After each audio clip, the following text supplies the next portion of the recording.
যে 144 বছর পর মহাকুম্ভ অনুষ্ঠিত হতে চলেছে প্রয়াগরাজে, এলাহাবাদে। 12 বছর পর কুম্ভ মেলা হয়, মহাকুম্ভ। 4 বছর হয় পর পর, সেটা মহাকুম্ভ নয়।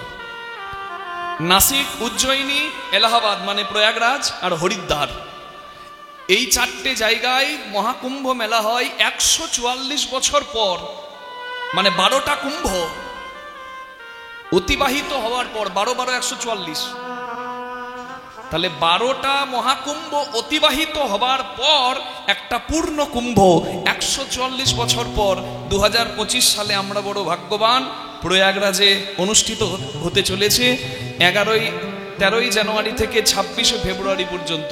হরিবল। যেখানে 40 থেকে 50 কোটি ভক্তবৃন্দের জন্য ব্যবস্থা রাখা হচ্ছে। অনুমান করা হচ্ছে 40 থেকে 50 কোটি ভক্তবৃন্দের সমাগম হবে, আরো বাড়বে, কমবে না। 100 কোটি ভক্তবৃন্দের আসা হবে, স্নান হবে, সেই ব্যবস্থা রাখা হয়েছে মহাকুম্ভে প্রয়াগরাজে, এলাহাবাদে, গঙ্গা যমুনা সরস্বতী সঙ্গমে। কশ্যপ মুনির স্ত্রী কদ্রুর কাছে বিনতা, গরুর জননী মানে ভগবান শ্রীহরির বাহন গরুর জননী মা বিনতা দাসী হয়েছিলেন। সতীনের দাসী হয়ে আছে।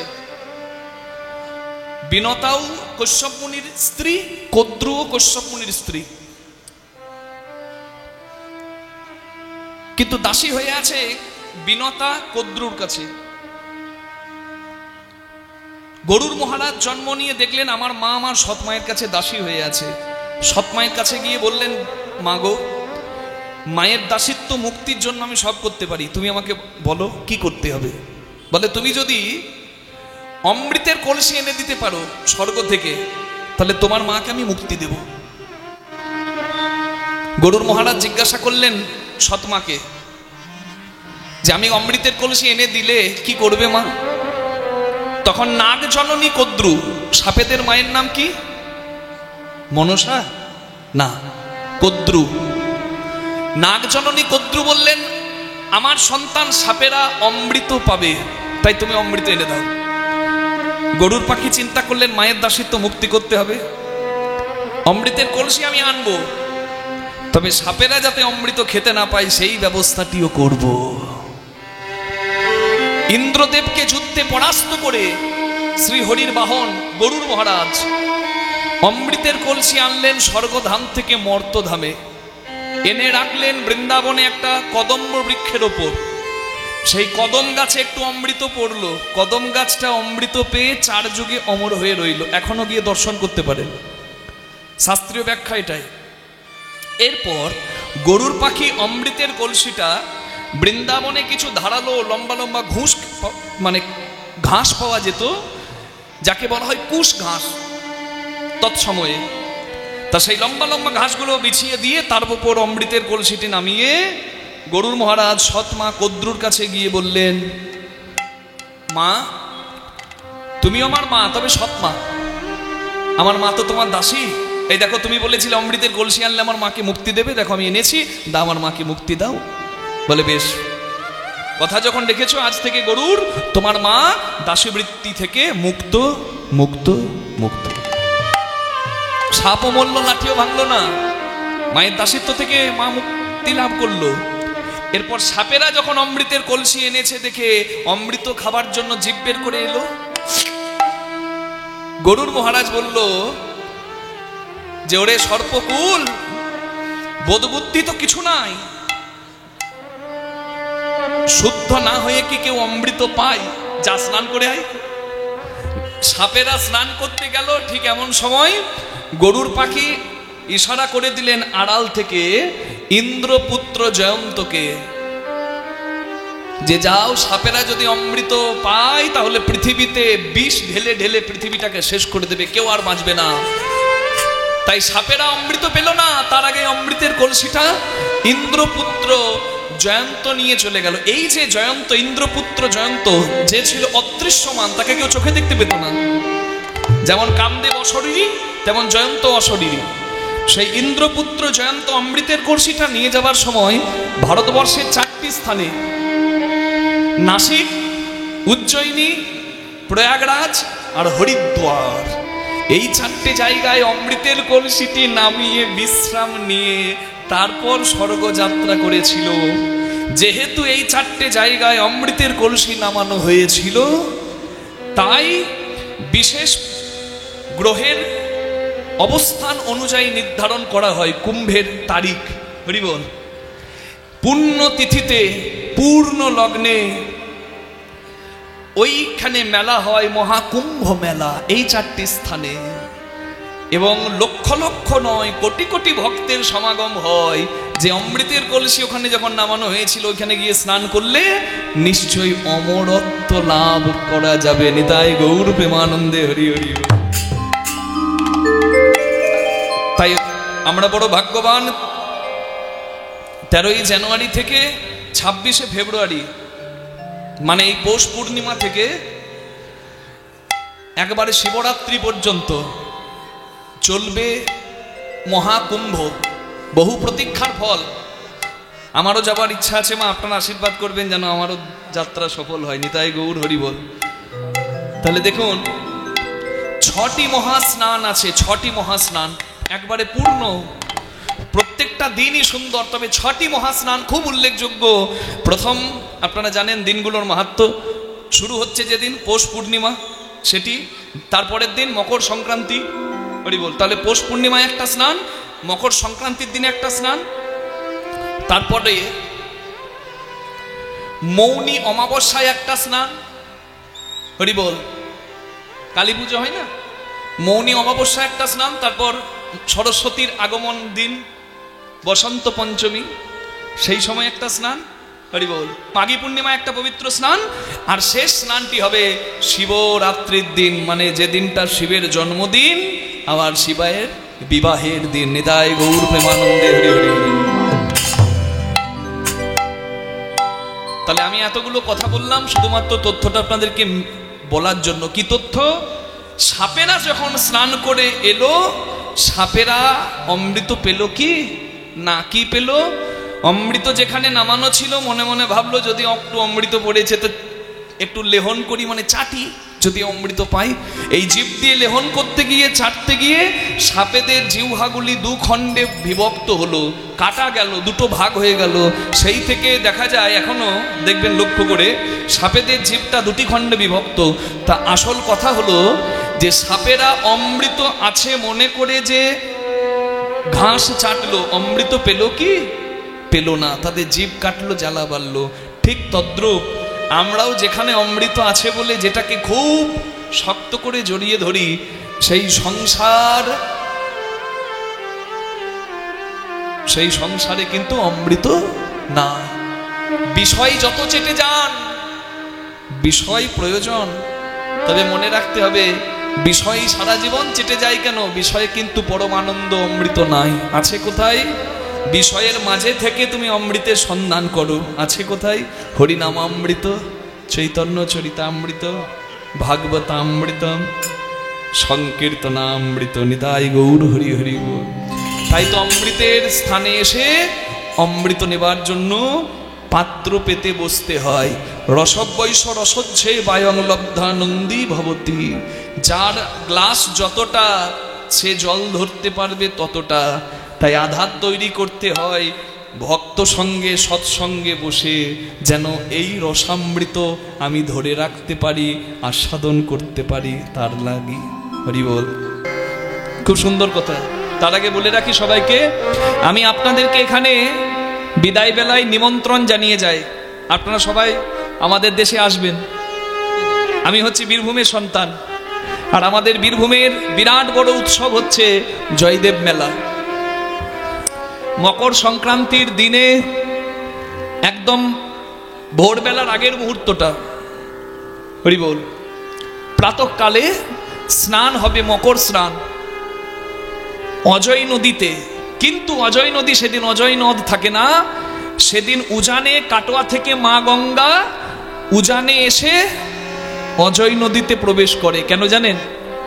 ভগবান শ্রীকৃষ্ণের পদাবলী লিখতেন জয়দেব ঠাকুর, কবি জয়দেব। পূর্বজন্মের হরিভক্ত মুচুকুন্দ জন্ম নেয় জয়দেব কবি রূপে। কৃষ্ণের, রাধা কৃষ্ণের গান লিখতে গিয়ে, পদাবলী লিখতে গিয়ে স্মরগরল খণ্ডনং মম শিরসি মণ্ডনম, এই লাইনটা লিখে পরের লাইনটা মনে করতে পারছেন না। ভক্ত পদ লিখছে আর পূর্ণ করতে পারছে না, তাই ভগবান এলেন। জয়দেব কবি যখন স্নান করতে গেলেন গঙ্গায়, অনেক দূর হেঁটে হেঁটে, জয়দেবের রূপ ধরে স্বয়ং গোবিন্দ এলেন জয়দেব ঠাকুরের ঘরে। মা পদ্মার হাতে সেবা নিলেন, নিজের হাতে অসম্পূর্ণ গান, অসম্পূর্ণ পদ ভগবান নিজে লিখলেন। এখনো আছে সেই পুঁথি, জয়দেবে দর্শন করবেন। গোবিন্দ এসেছিল যে মাটিতে, সে মাটি কত ধন্য। গোবিন্দ এসেছে, আবার দাদা বলরাম এসেছে নিতাই হয়ে বীরভূমের মাটিতে। নিতাই গৌর হরি হরি বল। যেমন আপনাদের সোনার নদিয়া, নদিয়া সোনার কি করে গো? ক কিলো সোনা আছে ঘরে ঘরে? সোনা আছে নাকি খনি আছে সোনা? না, সোনার গৌরাঙ্গকে পেয়ে নদিয়া সোনার। ঠিক তেমনি বীরভূমে জয়দেবে গোবিন্দের চরণ পড়েছে, আর দাদা বলরাম নিতাই হয়ে এসেছে, তাই বীরভূমও ধন্য। নিতাই গৌর হরি হরি বল। সেই মাটির সন্তান হয়ে আমি আপনাদের প্রার্থনা জানাই, জয়দেব কবির ঘরে এসে গোবিন্দ নিজের হাতে গান লিখলেন, নিজের প্রসাদী ভক্তদেরকে দিয়ে গেলেন। জয়দেব কবি এত ধন্য, তার ঘরে গোবিন্দ এলো। তা দেখে মা গঙ্গা জয়দেব কবিকে স্বপ্নে বললেন, জয়দেব তোমাকে আর গঙ্গায় এত দূরে হেঁটে স্নান করতে আসতে হবে না। মকর সংক্রান্তির দিনে আমি উজানে অজয় নদের জলের মধ্যে গিয়ে তোমাকে স্নান করিয়ে আসব। যে মাটিতে ভগবানের চরণ রেণু পড়েছে সেই মাটিকে আমিও একটু ধুইয়ে আসবো। নিতাই গৌর প্রেমানন্দে হরিব। জয়দেবের মেলা হয় মকর সংক্রান্তিতে, সাধু গুরু বৈষ্ণব প্রচুর আসে, আখড়া হয়, বড় বড় কীর্তন বাউল, যার যত ইচ্ছা প্রাণ ভরে শুনতে পারবেন, দিন রাত হবে। আপনাদেরকে আহ্বান জানিয়ে গেলাম, প্রসাদ আপনি পাবেন, ওখানে গিয়ে যত খুশি কীর্তন বাউল শুনতে পারেন। বীরভূম ধন্য তার সংস্কৃতির জন্য। বাউল বলুন, কীর্তন বলুন, লোকগীতি বলুন, কবি বলুন, বীরভূম একটা অন্যতম পীঠস্থান। নদিয়া যেমন, বীরভূম কিন্তু ঠিক তদ্রূপ। এই দুটি জায়গা মানে সব থেকে শ্রদ্ধার কেন্দ্রবিন্দু মনে রাখবেন সাংস্কৃতিকের জন্য, বীরভূম এবং নদিয়া। নিতাই গৌর প্রেমানন্দে হরি হরি বল। ভগবান একদিন মহাদেব, যোগেশ্বর মহাদেব, বৈষ্ণব শ্রেষ্ঠ মহাদেবকে বলছেন, চলো আমার ভক্তের ঘরে নিয়ে যাব তোমাকে, দেখবে আমার ভক্ত। ভোলানাথ এলেন স্বয়ং ভগবানের সঙ্গে, শ্রী বিষ্ণু নারায়ণের সঙ্গে। কার বাড়ি জানেন? অন্ধ দ্রোণ ব্রাহ্মণের বাড়ি। ভগবান এসেছেন গুরু রূপে, আর পরম বৈষ্ণব মহাদেব এসেছেন বৈষ্ণব রূপে। গুরু বৈষ্ণব ঘরের দরজায় এসেছে, ভগবান ডাক দিলেন, দ্রোণ। গুরু রূপে এসে ডাক দিলেন, দ্রোণ দ্বার খোলো। শ্রী গুরুদেব এসেছেন জেনে দ্রোণ ব্রাহ্মণ মা ধরাকে বললেন, ধরা দেখো বোধহয় শ্রী গুরুদেব এসেছেন, যাও দরজা খুলে গুরুদেবকে উত্তম আসন দাও। মা ধরা উত্তম আসনে বসালেন। স্বামীর আদেশে সেবা দিতে গিয়ে দেখছেন হাড়ির ভেতর হাত ঢুকিয়ে যে একটা চালের দানাও নাই যে অন্ন সেবা দেওয়া যাবে। স্বামীর কথায় ভিক্ষার আঁচল পাতলেন মা ধরা। স্বামীর মান রক্ষা করা স্ত্রীর কর্তব্য। নারী যদি সুনুরি হয়, পুরুষকে কেন সংসারকে তুলতে পারে। নারী যদি আনারি হয়, একটা নারীতে একটা সংসার ধ্বংস করে। নারীর সৃজন অতিশে কঠিন, কেবা সে বুঝিবে তাই। বুঝিতে অবধি নারী লেগে বিধি, কারণ নারী এমন পাত্র যে পাত্রে বিষ আর অমৃত একই ঠাঁই। নারী চাইলে বিষ দিতে পারে, নারী চাইলে অমৃত দিতে পারে। ওই জন্য সুনুরি নিয়ে ঘর করতে হয়। আনারি নিয়ে ঘর করছে যে তার ভজন হয় না।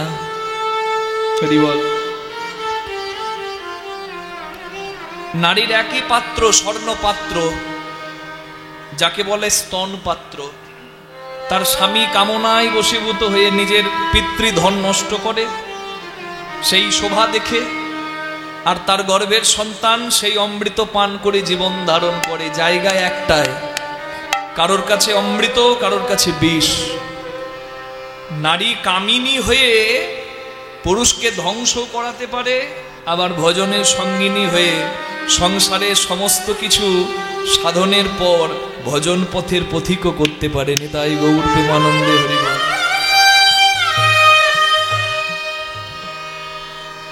মা ধরা স্বামীর কথায় ভিক্ষার আঁচল পাতলেন, পাড়ায় পাড়ায় নগরে নগরে গিয়ে কোথাও কিছু জোগাড় করতে পারলেন না। কারণ আজকে ব্রহ্মা বিষ্ণু আর মহেশ্বর একসঙ্গে মাকে পরীক্ষা নিচ্ছে।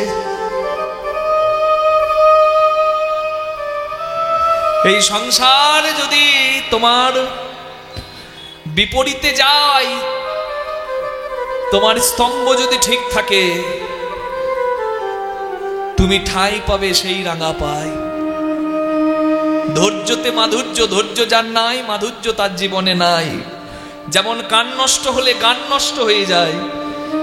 আজকে এখানে কীর্তন হচ্ছে, অনেকের ভালো লাগবে না, কিন্তু বিসর্জনের গান নাই, শুধু ঢিপ ঢিপ ঢিপ ঢিপ ঢিপ করছে আর বলবে ওরে ওরে দারুণ গান, ওটা আবার হোক।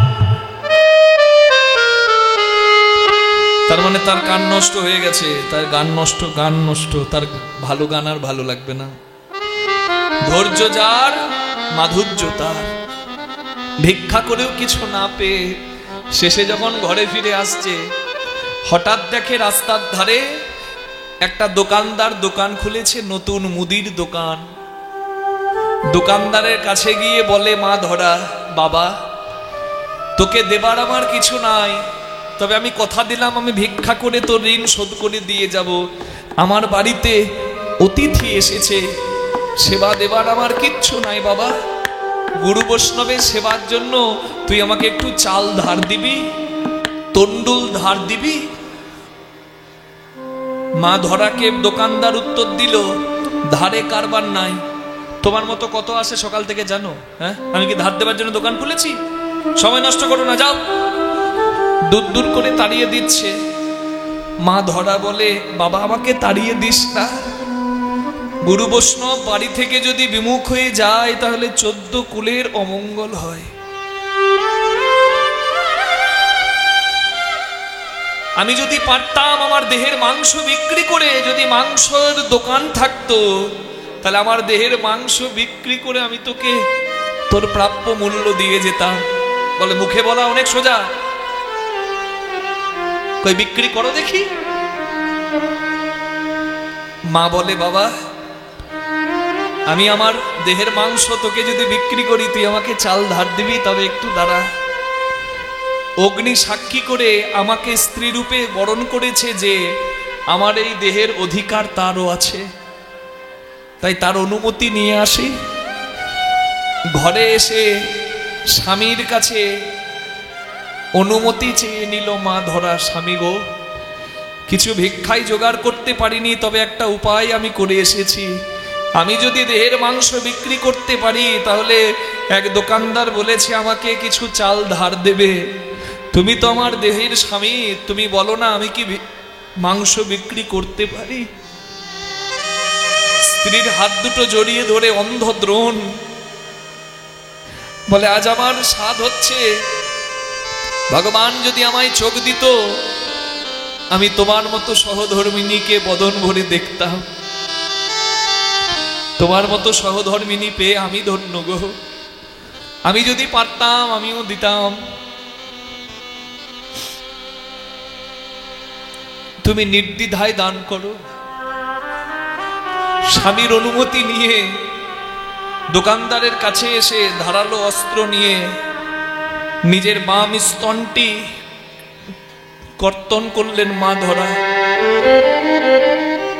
বাম স্তনটি দোকানদারকে তুলে দিয়ে বললেন, বাবা নারীর সব থেকে মূল্যবান সম্পদ হচ্ছে তার স্তন, কারণ নারীর স্তনকে বলা হয় স্বর্ণ পাত্র, সোনার পাত্র। আজকে সামান্য চালের বিনিময়ে আমি আমার এই সোনার পাত্র তোকে দিলাম। দিলে। মা যখন হাত পেতেছে,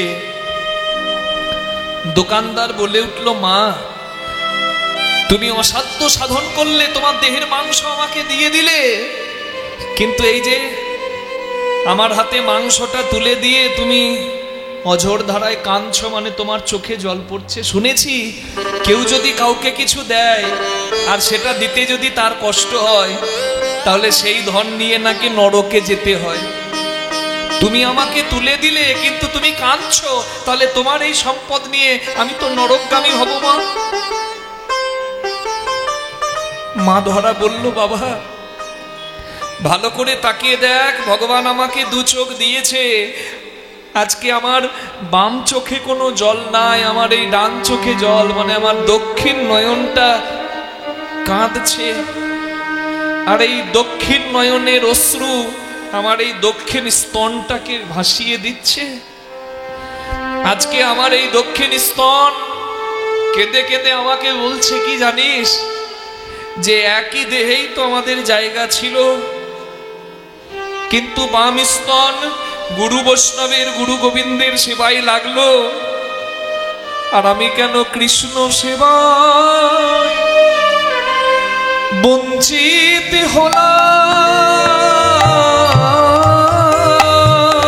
আমি কেন কৃষ্ণ সেবায়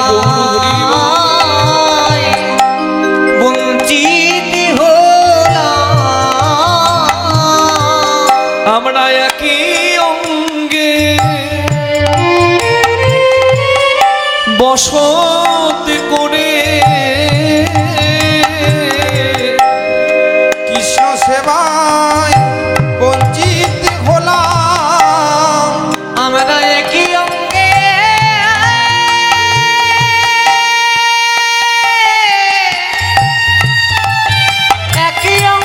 বসতি করে,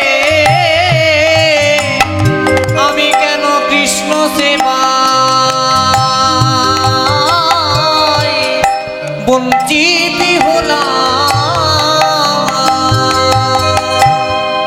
হাত জোর করে মা বলে, স্তনটি তুলে দিয়ে, যেন লেগো কৃষ্ণ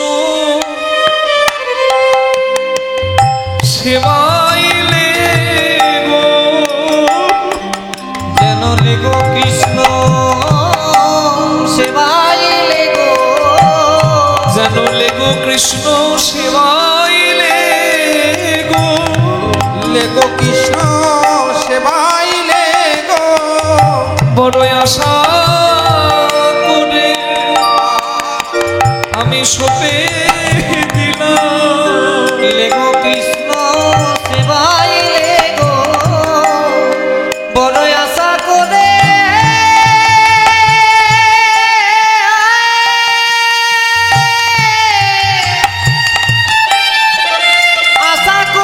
আমি সপে দিলাম, যেন লেগো কৃষ্ণ সেবায় লেগো। দোকানদারের কাছে চাল এনে অন্ন রন্ধন করে মা গুরু বৈষ্ণবের সেবা করালেন। গুরুরূপী নারায়ণ বললেন, মা তোমার ঋণে ঋণী রইলাম, তুমি যশোদা হবে, আমি গোপাল হব, তুমি শ্রেষ্ঠ মায়ের জায়গা পাবে যেদিন প্রভাস যজ্ঞে মিলন হবে। আর বৈষ্ণব শ্রেষ্ঠ মহাদেব বললেন, মা মাগো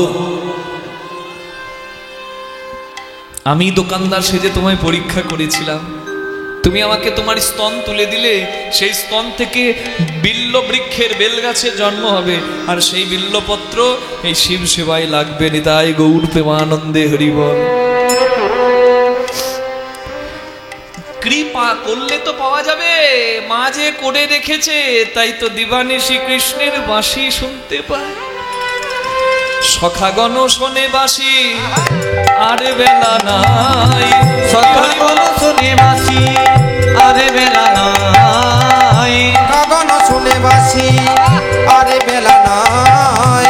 শ্রীমতী শুনিল বাঁশি দান ঘাটে ঈশ্বরায়, শ্রীমতী শুনিল বাঁশি দান ঘাটে ঈশ্বরায়। বাঁশি শুনে বড়াই বুড়ি আইলেন দেখতে বিনোদিনী, বাঁচি শুনে বড়াই বুলি আইলেন দেখতে বিনোদিনী, বাঁচি শুনে বড়াই বড়ি আইলেন দেখতে কোনজনী। যেখানে রাধারানী সেখানে আসছে, হরি হরি হরি বল। আইলেন বড়াই বড়ি নিতে বিনোদিনী, আইলেন বড়াই বুলি নিতে বিনোদিনী। কি নিতে বিনোদিনী, কি নিতে বিনোদিনী, কি নিতে বিনোদিনী, বিনোদিনীকে নিতে, বিনোদিনীকে কিনতে। হ্যাঁ, যদি কিনতে হয় মূল্য প্রেম ভক্তি দিয়েই কিনতে হয়। বিনোদিনীকে কিনতে গেলে অন্য কোনো উপায় নাই। হরি বল হরি বল হরি বল। বড়াই দেখিয়া রাই মুচু কি হাসে, বড়াই দেখিয়া রাই মুচু কি হাসে, তখন বাসুলিয়া দেশে কহে দ্বিজ চণ্ডী দাসে, তখন বাসুলিয়া দেশে কহে দ্বিজ চণ্ডী দাসে, তখন বাসুলিয়া দেশে কহে দ্বিজ চণ্ডী দাসে। মাথায় করে দধি দুগ্ধ ঘৃত গোলের পসরা নিয়ে হরি বল একজন যাচ্ছে। কেন যাচ্ছে জানেন? কারণ রাধারানী বাদিনীর ঘরে বসে বসে মা যোগমায়াকে স্মরণ করে বলছে, মা আমি বাদিনীর ঘরে বসে থাকি, কৃষ্ণ কথা শুনতে পাই না, কৃষ্ণ কথা বলতে পাই না, কৃষ্ণ কথা বলার মানুষ পাই না। এখান থেকে আমি কৃষ্ণের বাঁশি শুনেছি, তুমি আমাকে কৃষ্ণ চরণে নিয়ে পৌঁছে দাও, তুমি আমাকে কৃষ্ণ চরণে পৌঁছে দাও। বিপদ তারিণী মাগো তুমি অশেষ দয়া তোমার, আমার আপদ বিপদ আধার পথে সঙ্গী তুমি আমার। বিপদ তারিণী মাগো তুমি মাগো জগদম্বা, জগদ্ধাত্রী দয়াময়ী, অভাগিনীর দুঃখ হর মা, শক্তিরূপা ব্রহ্মময়ী। আমার ঘোর বিপদে কে আছে আমার মা, আর কে আছে আমার মা, আমার আপদ বিপদ আধার পথে সঙ্গী তুমি আমার। জয়ন্তী মঙ্গলা কালী ভদ্রকালী কপালিনী, দুর্গা শিব সমাধাত্রী স্বাহা স্বাধা নমস্তুতে।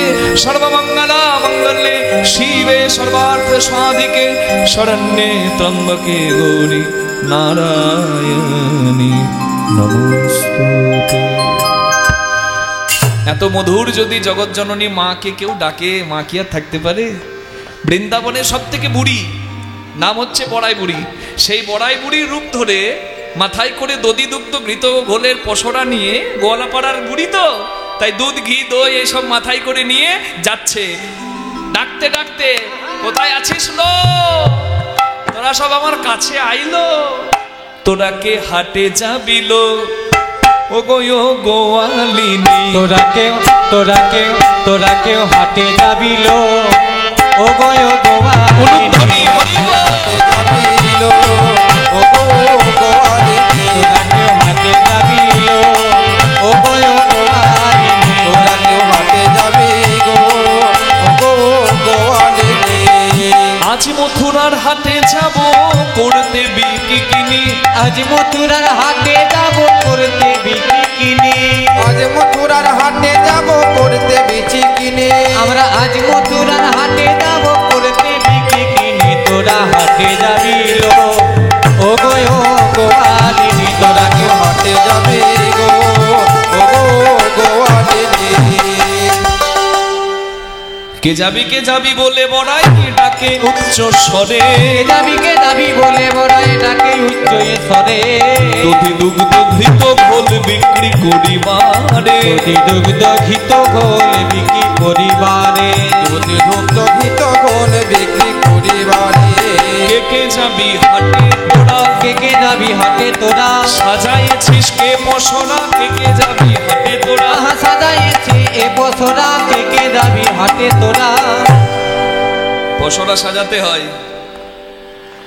হাটে বেচা কেনা করতে গেলে পশরা সাজিয়ে নিয়ে যেতে হয় বড়াই বুড়ি যাচ্ছে রাস্তা দিয়ে বড়াই বুড়ি তার অন্য কেউ নয় আজকে মা যোগমায়া রাধারানীকে নিয়ে গিয়ে গোবিন্দের কাছে পৌঁছে দেবে এটা হচ্ছে দায়িত্ব রাস্তা দিয়ে যাচ্ছে বৃন্দাবনের পথ দিয়ে তার জটিলার ঘরে আছে রাধারানী বাদিনীর ঘরে হরি বল একটা নাগিনী আর একটা বাঘিনী বুঝতে পারছেন একটা জটিলা আর একটা ননদ কি নাম গো ননদের কুটিলা তা কুটিলা নামটা বলুন এত হাসির কি আছে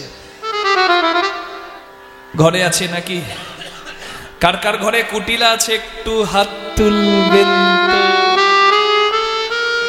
হরি বল বলে বাবা কুটিলা থাকলে কি আর শান্তিতে হরিনাম শোনা হয় কুটিলা কারা তারাই হলো কুটিলা তারাই হলো কুটিলা তারাই হলো কুটিলা তারাই হলো কুটিলা ভজন পথের বাধা যারা তারাই হলো কুটিলা ভজন পথে বাধা যারা তারাই হলো কুটিলা এই যে ভজনের বাধা যা সেটাই হচ্ছে কুটিলা কিন্তু আবার বাধা না থাকলে ভজন এত সুন্দর হবে না অন্ধকার না থাকলে আলোর মূল্য নাই দুঃখ না থাকলে সুখের মূল্য নাই সবকিছু প্রয়োজন আপনি ঠাকুরের দেওয়া সুখটা নেবেন দুঃখটাও নিতে হবে হরি বল সুখ দুঃখ দুটি ভাই একজনকে নিলে আরেকজন আসে তার ঠাই কিচ্ছু করার নাই রাধে রাধে জটিলার ঘরের পাশ দিয়ে যেতে যেতে ডাক দিচ্ছে জটিলা নাই জটিলে বলে জটিলে বাবা বয়স হয়েছে কিন্তু গলার জোর কমেনি গলার জোর কমলে খাবো কি হ্যাঁ বলছি গলার জোর কমলে খাবো কি গলার জোরেই তো খেতে পারে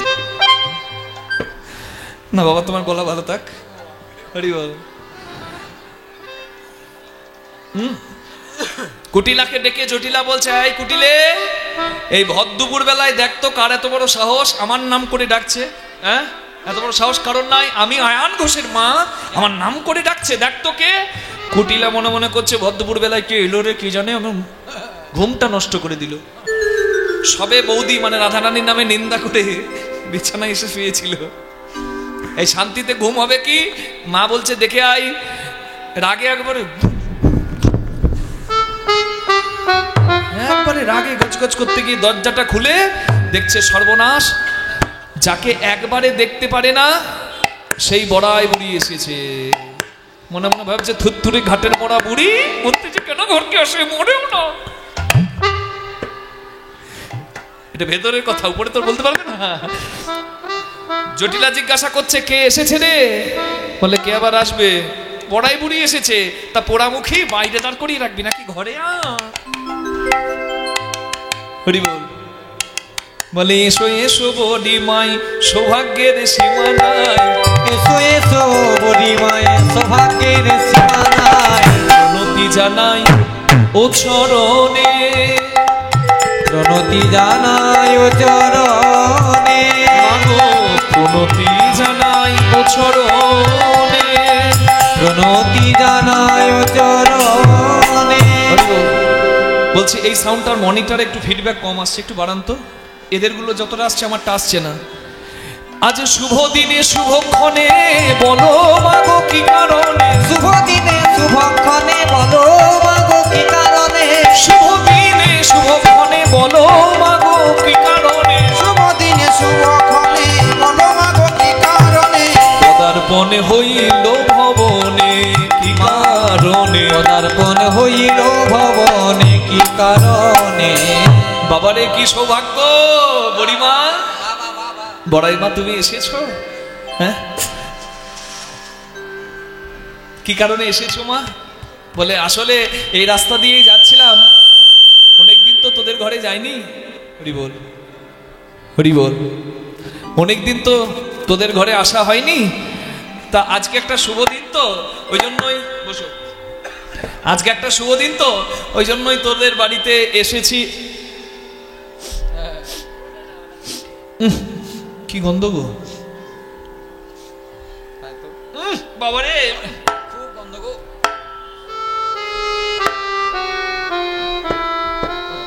বাবারে গন্ধ, সর্বনাশ। এই কোথা থেকে আসছে গন্ধ? না আপনারা আবার অন্য কিছু ভাববেন না, এখানে নয়, গন্ধ ওখানে আসছে। জটিলার ঘরে ঢুকে নাকটা বন্ধ করে বলছে, আরে জটিলে তোর ঘর থেকে এত গন্ধ কেন? জটিলা বলছে, ও বুড়িমা তুমি অনেকদিন আসনি তো, এই জন্য জানো না। আসলে আমরা না খুব বড় লোক হয়ে গেছি। বলে বড় লোক হয়েছিস? আহা হা বাছা, খুব ভালো কথা। তা বড় লোক হলে কারোর ঘর থেকে গন্ধ আসে নাকি? বলে না না, আসলে কি হয়েছে জানো, আমার ছেলে আয়ান মথুরায় বিরাট বড় বাথান করেছে। হ্যাঁ, বিরাট বড় বাথান করেছে। তা সেখানে কত গাভী, কত দুগ্ধ, কত আর খাবো, কত আর বিক্রি করব, মানে বেশি হলে যা হয় এখানে ওখানে পড়ে দুগ্ধজাত দ্রব্যগুলো নষ্ট হয়। ওই গন্ধটাই পাচ্ছ তুমি। বলে বাহ, তোদের ঘরে এসে দুটো জিনিস জানতে পারলাম, তোরা খুব বড় লোক হয়েছিস, ধনী হয়েছিস, আবার ধন অপচয় করতেও শিখেছিস। ধন অপচয় করিস না। মা লক্ষ্মী কৃপা সবসময় সবাইকে করে না। লক্ষ্মী তো চঞ্চলা। ধনের মূল্য যদি কেউ না দেয়, ধনের সদ্গতি কেউ যদি না করাতে পারে, তাহলে মা লক্ষ্মী তার ঘরে ঠেকে না। রাধে রাধে। তা আমি বলি কি, আজকে দারুণ শুভ দিন।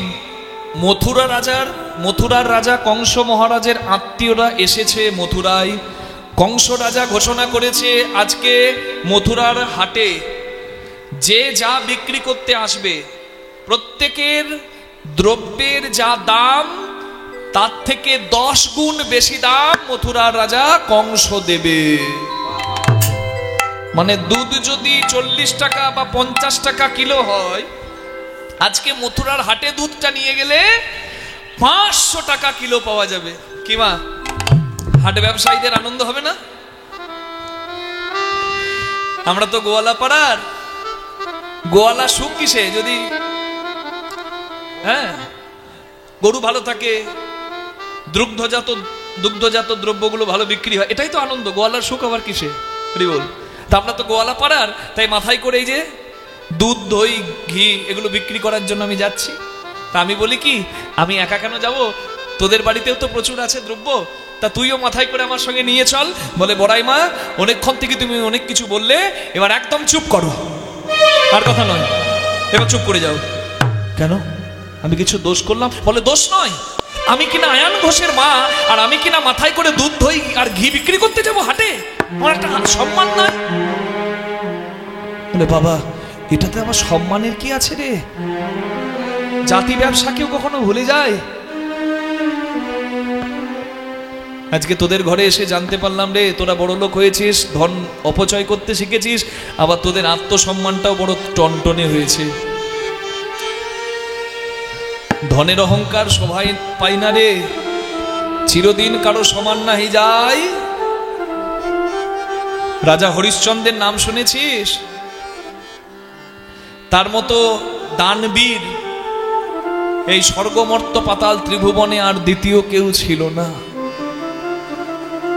বশিষ্ঠ মুনি বিশ্বামিত্র মুনিকে বললেন, সব থেকে বড় দানবীর হচ্ছে হরিশ্চন্দ্র রাজা। বিশ্বামিত্র মুনি বলে, অসম্ভব, দেবতারা দানী নয়, দেবতারা দাতা নয়, মুনি ঋষিরা দাতা নয়, একটা সামান্য মানুষ, একটা সাধারণ রাজা, সে কিনা দেবতাদের থেকে বড় দানী, বড় দাতা। দেখতে যাব আমি কত বড় দাতা। বিশ্বামিত্র মুনি এসে হরিশ্চন্দ্র রাজার কাছে দানে তার সর্বস্ব চেয়ে নিল। হরিশ্চন্দ্র রাজা বললেন, আপনার কি চাই বলুন। বলে, তোমার সর্বস্ব আমার চাই, দান করো। দান তো করে দিলেন সর্বস্ব, সবকিছু দান করে যখন বেরিয়ে যাচ্ছেন, বলে দান তো সর্বস্ব করে দিলে, এবার আমি যে ব্রাহ্মণ এসেছি তোমার দরজায়, আমার দক্ষিণা দাও। হরিশ্চন্দ্র রাজা দেখছেন আর তো কিছু নাই। হরিশ্চন্দ্র রাজা সেই দক্ষিণা জোগাড় করার জন্য নিজেকে একজনের দাস করে দিয়েছিল, নিজের স্ত্রীকে একজনের দাসী করে দিয়েছিল। সর্বস্ব পরিত্যাগ করে হরিশ্চন্দ্র রাজা যেদিন নদীর ঘাটে এসে দাঁড়ালো, স্ত্রী আর সন্তানের হাত ধরে নৌকাতে নাবিক দাঁড়িয়ে আছে, সন্ধ্যাবেলা হচ্ছে, সূর্য ডুবে যাচ্ছে, হরিশ্চন্দ্র রাজা যেতে পারছে না ঘাটে। কি করুন দৃশ্য চিন্তা করুন মা। যার দরজায় এসে কেউ খালি হাতে ঘুরে যেত না, আজকে তার পকেটে 1 টাকা নাই যে নদী পার করার কড়ি হিসেবে দেবে নৌকার নাবিককে। তাই লজ্জায় যেতে পারছে না, নৌকার ঘাটে দাঁড়িয়ে আছে মাথা নামিয়ে। নৌকার নাবিক বলে উঠলেন, তুমি কে ভাই? তোমার কি ওই পারে যাবার ইচ্ছা নাই?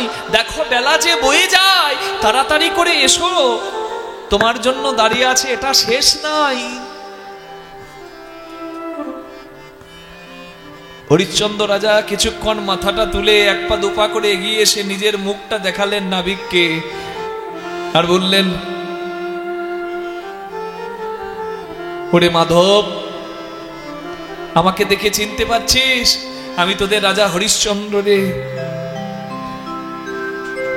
তুই সময়ে অসময়ে কতদিন কত কিছু চেয়েছিস, আমি সব দিয়েছি, কিন্তু আজকে আমি এত অসহায়, তোকে দেবার 2 টাকা করিও আমার নাই। এখানে আশ্চর্যের কথা কি জানেন? হরিশ্চন্দ্র রাজাকে যে এই ঘাট থেকে ওই ঘাটে পার করবে তার নামও মাধব, আর আমাদেরকে যে এই ঘাট থেকে ওই ঘাটে নিয়ে যায় তার নামও মাধব। হরিশ্চন্দ্র রাজা বলে, মাধব রে, ওই দেখে পুবের বেলা গেল গৌরী,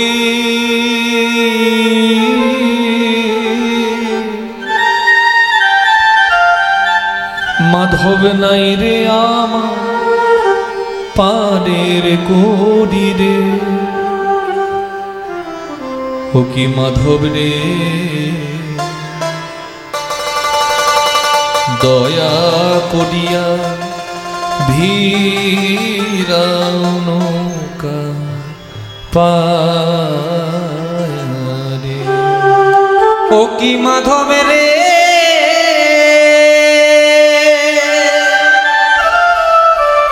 দয়া কইরা ভিড়াও নৌকা পারে রে। এমন সাধের রাজ্য ছাড়ি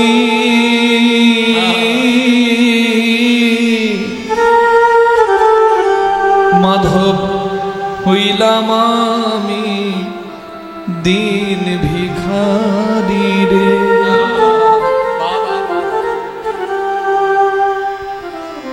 অহংকার করিস না। হরিশ্চন্দ্র রাজাকে ভিখারি হতে হয়েছিল, শুয়োর চড়াতে হয়েছিল। একমাত্র সন্তান মারা গেলে শ্মশানে দাহ করার কড়িটাও তার জোটে নাই। নিজে শ্মশান রক্ষী হয়েও নিজের পুত্রকে পোড়াবার কড়ি জোগাড় করতে পারে না, এমন অতবাগা হরিশ্চন্দ্র রাজা। তুই কি জানিস না, ধনের অহংকার কারোর শোভা পায় না রে, কারণ চিরদিন কারো সমান নাহি যায়। অবতার শ্রীরামচন্দ্র। ভুল করেও কেউ অহংকার করবেন না মা, সর্বনাশ পেছনে অপেক্ষা করছে। অবতার শ্রীরামচন্দ্র জানকীর পতি, তাহার হলো বনবাস, রাবণ করে দুর্গতি। সে তো আগুনেও পুড়িল না, আগুনেও পুড়িল না, কপালের কি লেখা কাহারো সমান নাহি যা। চিরদিন কাহারো সমান নাহি যা। আজকে যে রাজা ধীরাজ, আজকে যে রাজা ধীরাজ, কাল সে ভিক্ষা চায়, কারো সমান নাহি যা। বড়ি মাগো, আমি আর দনের অহংকার করব না। কিন্তু আমার বয়স হয়েছে, আমি হাটে যাব কি করে? বলে তুই যেতে পারিস না, তোর মেয়ে কুটিলাকে পাঠিয়ে দে। বলে কুটিলা? ও যদি হাটে যায় একদিনে হাট ভেঙে দেবে, একদিনে হাট ভেঙে দেবে, একদিনে হাট ভেঙে দেবে, একদিনে হাট ভেঙে দেবে। মোর কুটিলা হাটে গেলে একদিনে হাট ভেঙে দেবে। মোর কুটিলা হাটে গেলে একদিনে হাট ভেঙে দেবে। হরি বল। রাধে। ও ভাই, বাবা, বাবু, বলছি আমার বেশি রিভাব লাগে না, একটু কমই করবে, আমার অসুবিধা হচ্ছে। হরি বল। একদিনে হাট ভেঙে দিয়ে চলে আসবে, তো তুই পারবি না, তোর মেয়ে পারবে না, তা তোর ঘরে আর কেউ নাই? তোর ছেলের বিয়ে দিয়েছিস, তোর ঘরে বৌমা নাই? বলে বৌমা, ওর কথা একদম বলো না, বৌমার স্বভাব ভালো নয়। এই বলছে বৌমার স্বভাব ভালো নয় কেন? বলে রাস্তা দিয়ে যখন যায় তখন এদিক ওদিক এদিক সেদিক করতে করতে যায়। বড়াই মা বলে, কই তোর বৌমাকে ডাকতে দেখি, কই বৌমা? ওই যে বৌমা, লাল টুকটুকে সাদা দুধ। বাবা, এ তো বৌমা নয়, এ তো বোমা। হ্যাঁ, বাবারে বাবারে। একদম সাদা দুধ। বৌমাকে সবাই একবার দেখুক। বাবা বাবা বাবা বাবা, রংটা দেখো, খুব ভালো বৌমা করেছিস তো। হ্যাঁ। তা তোর বৌমাকে পাঠালে তুই বলছিস বৌমা এদিক ওদিক তাকায়। রাধে, আজ যদি মথুরা হাটে তোকে নিয়ে যাই, তুই কি এদিক ওদিক তাকাবি? রাধা রানী বলে, বুড়িমা গো, বুড়িমা গো, আজ যদি মথুরার হাটে তুমি আমায় নিয়ে যাও, আমি এদিকে ওদিকে চাইব না মা, শুধু আমি একই পানে চাইব, আমি একই পানে চাইব, আমি এদিকে ওদিকে চাইব না মা, আমি একই প্রাণে চাইব, এদিক ওদিক চাইব না মা, আমি একই পানে চাইব, আমি এদিক ওদিক চাইব না। বুড়িমা গো, আমি সোজা পথেই যাব, সোজা পথে যেতে যেতে যদি কোথাও পাকা মেলে, পাকা মেলে, পাকা মেলে, পাকা মেলে, আমি সেইখানে দাঁড়াবো, আর আমি শুধু সেই পানে চাইব, আমি সেই প্রাণে চাইব, পথে যেতে যেথায় পাকা পাবো, আমি সেই প্রাণে চাইব, যেতে যেতাই বাঁকা পাবো, সেই পানে চাইব। চাইনি তাই ভেতরে এক কথা, বাইরে এক কথা। হরি বল। তাই রাধারানী আজ গোবিন্দ সেবায় যাবে বলে দধি দুগ্ধ ঘৃত ঘোলের পসরা সাজালো নিজের হাতে। এটা বাইরের সাজানো, যেটা সবাই দেখছে, আর ভজনের কথা জানে অন্তরের ভক্তরা। রাধারানী ভেতরে সাজালো দাস্য সখ্য বাৎসল্য মধুর রসের পসরা। রাধারানী তো যাচ্ছে পসরা সাজিয়ে গোবিন্দ সেবায়। আপনাদেরও যদি যাবার ইচ্ছা থাকে গোবিন্দ চরণে, তাহলে ঋণ মুক্ত হয়ে যেতে হয়। ভগবানকে আজকে সবাই দিয়ে, আমি বলেছি আজকে লীলার নাম দান। হরি বল। লীলার নাম দান। আজকে ভগবানকে দিতে পারলেই আজকে লীলা সার্থক। তাই আজকে সবাই আপনারাও রাধারানীর মতো পসরা সাজিয়ে নিন, থালাটা সাজিয়ে নিন গোবিন্দ চরণে দেবার জন্য। হরি বল। কি দিয়ে সাজাবেন? গাছের ফুল, সেটাও ঠাকুরের দেওয়া। নদীর জল, সেটাও তো ভগবানের। দোকানের মিষ্টি, সেটাও তো এই সংসারের, ভগবানের সৃষ্ট সংসারের ধন। যদি সাজাতে হয় তাহলে আসল জিনিস দিতে হয়, বাইরের জিনিস নয়। ভেতরের জিনিস। ভগবান আপনাকে যা দিয়েছে এই মন্দিরে, সেই মন্দিরের ধন দিতে হয়। পুষ্প যদি দিতে হয় মন পুষ্প, চন্দন যদি দিতে হয় ভক্তি চন্দন, আর গঙ্গা জল যদি দিতে হয় তাহলে নয়ন গঙ্গা জল। ঠাকুরকে পসরা সাজিয়ে সবাই বলুন, যত ঋণের বোঝা মাথায় ছিল সব ঋণের বোঝা থেকে যেন আমি মুক্তি পাই, ওই জন্য আজকে পসরা আমি সাজাই। ও গো পূজার থালা আছে আমার ব্যথার শত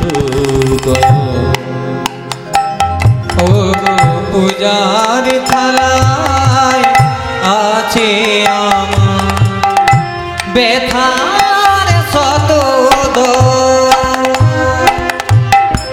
হে দেবতা রাখো সেথা তোমার পদ ব্যথার শত ও গো পূজার থালায় আছে আমার ব্যথার শত নিবেদনের কুসুম সহ লহ হে নাথ আমায় লহ। নিবেদনের কুসুম সহ লহ হে আমায় লহ। তুমি যে আগুনে আমায় দহ, যে আগুনে আমায় দহ। সেই আগুনে আরতি দিন আমি জেলেছি উচ্চ ব্যথার শত ও গো পূজার থালায় আছে আমার ব্যথার শত ও গো পূজার থালায় আছে আমার ব্যথার শত।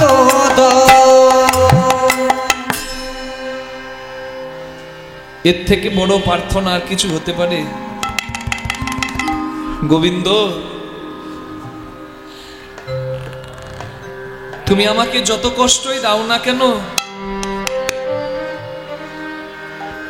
তুমি যতই কাঁদাও না কেন, কাঁদিয়ে কাঁদিয়ে চোখ দুটো যদি অন্ধ করে দাও, তাহলে আমি সেই চোখের জলেই তোমার জন্য মঙ্গলের ঘট সাজাবো। যে নয়নের জ্যোতি নিলে কাঁদি পলে পলে, আমি মঙ্গল ঘর ভরেছি না সেই নয়নের জলে।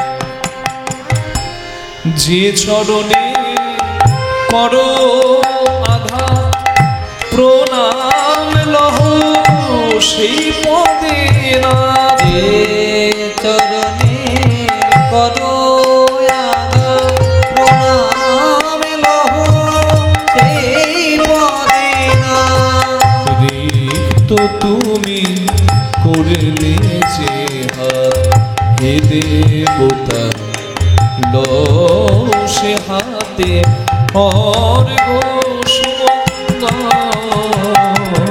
ব্যথার শত হরি বল হরি বল। পূজার থালায় আছে আমার ব্যথার শত ব্যথার শত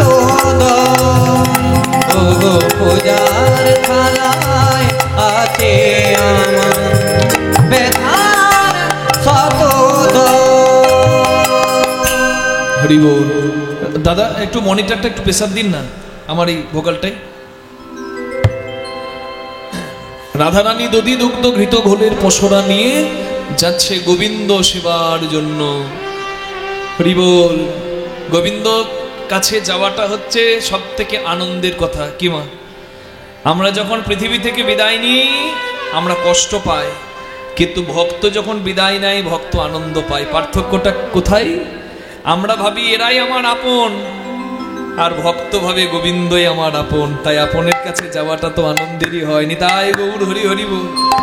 ভগবানকে আপন করলে এখান থেকে যাওয়াটাও, আসার পালা মিটে গেছে, যাওয়ার পালা বাকি আছে, যাওয়াটাও আনন্দের হয় যদি গোবিন্দকে কেউ আপন ভাবতে পারে তবে।